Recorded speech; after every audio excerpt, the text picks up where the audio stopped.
Bonjour chers amis, je vous fais une vidéo de chez moi, là de ma fenêtre. Alors bien sûr c'est le même paysage, le même endroit du ciel que vous voyez, hein, pratiquement, pas forcément les mêmes nuages formés de la même manière. Enfin bonjour déjà pour commencer, j'espère que vous allez bien, moi ça va. Alors une petite info qui à mon avis est à vérifier vraiment à vérifier, parce que je n'y crois pas du tout, c'est que les Russes seraient aux portes de notre pays, la France. Ça, moi, je pense qu'il s'agit encore d'un coup peut-être pas monté, mais d'un coup de pub pour justement nous faire peur, comme d'ailleurs c'était le cas du sida, de la crise sanitaire Covid SRAS 2, je sais plus quoi. En fait, on veut nous faire peur, et moi je vous conseille, si vous voulez vérifiez par vous-même, mais surtout, ne vous contentez pas de ce que vous disent les journaux, les chaînes de TV, les radios. Allez chercher ailleurs, allez chercher si vous voulez ailleurs que sur les médias, 20 minutes et autres. Hein. Il y a peut-être des bons journaux, mais en tout cas ils disent pas toujours la vérité, et surtout ils déforment les propos. Pas toujours, hein, mais il arrive qu'ils déforment les propos. Il faut remonter toujours aux causes. Hein. Je vous rappelle que ça, ce sont des effets d'annonce, à mon avis. Ce sont des effets d'annonce qu'il faut vérifier. Ils sont peut-être vraisemblables, ils sont peut-être vrais, mais c'est à vérifier, parce que vous savez, l'information, elle ne se traite pas comme une soupe chaude, si vous voulez, bouillante. Il faut laisser refroidir pour en connaître toute la substance, l'épaisseur de la soupe. Vous voyez ce que je veux dire, la qualité, quoi. Voilà, la qualité de la soupe. Et là, la qualité de l'information, c'est d'aller chercher, vérifier par vous-même, comme j'essaie de le faire moi-même. Hein. Moi, j'ai entendu ça ce matin. J'ai vu ce matin sur Bing. Alors, je ne dis pas que tout est faux, forcément.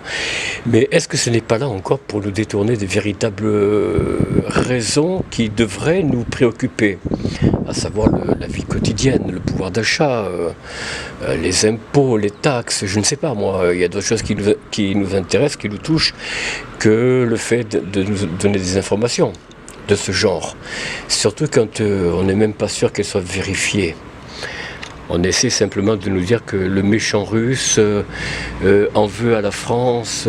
Écoutez, voilà la conséquence, vous la connaissez, la cause, vous la connaissez, c'est que nos dirigeants, ont des propos qui ont de quoi déstabiliser n'importe quel personnage. Bon, il faut dire que M. Vladimir Poutine est assez patient.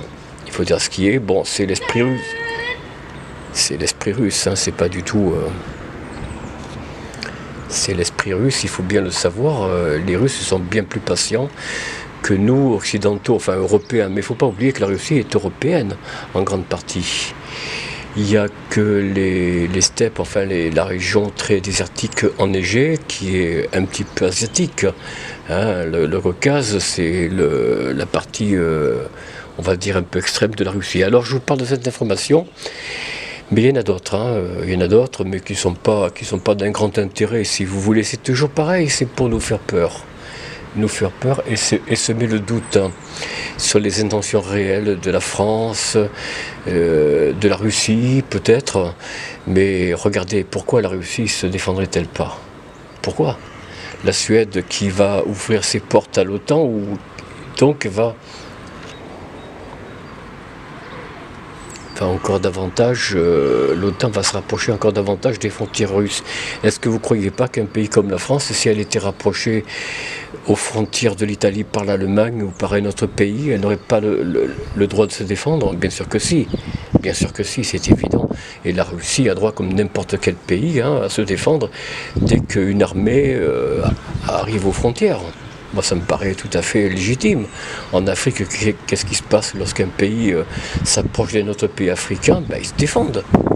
Le pays qui se sent menacé se défend. Et c'est tout à fait légitime.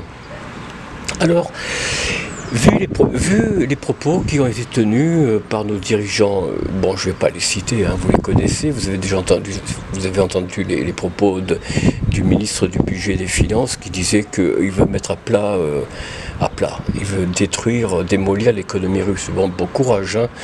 Notre président qui dit qu'il veut envoyer des armées en Ukraine. Que voulez-vous que fasse la Russie à votre avis? N'a-t-elle pas le droit de se défendre?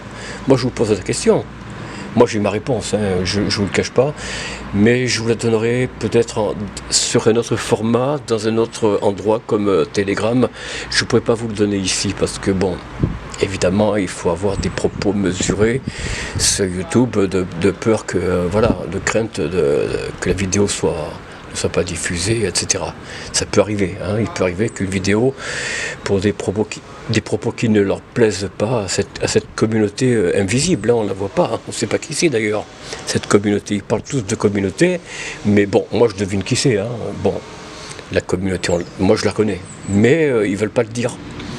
Voilà, ils parlent de communauté, notre communauté, la communauté de je sais pas moi, de TikTok, la communauté de ceci, la communauté de cela, mais on ne vous dit pas qui sont ce groupe qui forment la communauté. C'est pas forcément comment dire, ceux qui posent des shorts ou des vidéos, hein, c'est pas eux. Hein. La communauté, c'est notre groupe qui tire les ficelles, qui joue les modérateurs, mais vraiment très modérateurs, quoi. Hein, au point de lisser le langage pour pas que ça paraisse trop violent, soi-disant violent, quoi, soi-disant. La vérité est violente, c'est vrai qu'elle est violente par rapport au mensonge. Hein. Le mensonge, il est plutôt doux, il est plutôt caressant, mais il est faux. Il est faux quoi. Le mensonge il est faux. Mais la vérité fait mal. Évidemment elle est violente. Ça c'est comme ça. Il faut dire les choses comme elles sont. Après il faut tenir certains propos justement en essayant des propos qui non pas qui ne fâchent personne. De toute façon les propos que je tiendrai ne seront jamais tenus sur comment vous appelez ça bon, je vais peut-être arrêter la vidéo parce que là, il y a du monde. Alors, je me mets en plein jour quand même. Voilà. Oh, je ne sais pas si vous me voyez. Non. Bon, ben alors, je continue comme ça. Voilà, donc je vais arrêter là la vidéo. J'espère que ça vous a plu. N'oubliez pas de partager. Bon, j'ai pas d'autres infos, hein, mais je vais pas non plus me montrer identique. Tels que les radios et autres vous donnent l'information. Moi je remonte à la cause. Et si je vous ai annoncé cette information qui n'est pas un scoop, hein, soyons honnêtes. Hein. Soyons honnêtes, ce n'est pas un scoop. Hein. Vu l'agressivité de nos dirigeants envers la Russie, il ne faut pas s'étonner que la Russie, un jour, vienne en Europe, si ce n'est pas déjà fait. En tout cas, voilà. On nous dit que la France a intercepté un avion russe, un avion de chasse, je crois, un avion russe. Bon, tout ça, ce sont des infos qu'il faut vérifier. Cette provocation est voulue parce que notre gouvernement veut rentrer en guerre. Je vous l'ai dit dans la vidéo précédente, ils font tout pour entrer en guerre puisque l'Europe pousse un petit peu nos dirigeants hein, à faire le choix, un choix peut-être voulu par l'Europe, hein, par les 26 autres dirigeants. Voilà, donc je vous montre un peu le ciel, il n'est pas très beau, hein. Oh là là. Enfin ça fait rien, nous sommes heureux ici, vous savez, en Ille-et-Vilaine, on est pas mal. Moi à Vitré je me plais bien, c'est un très beau pays, je vous invite à venir, si vraiment vous voulez passer quelques jours de vacances, tout simplement de tourisme, hein, pourquoi pas, hein, si c'est votre cas, si vous avez les possibilités, venez. Voilà, vous serez les bienvenus. En tout cas, je vous souhaite une bonne journée et je vous dis à très bientôt. Au revoir.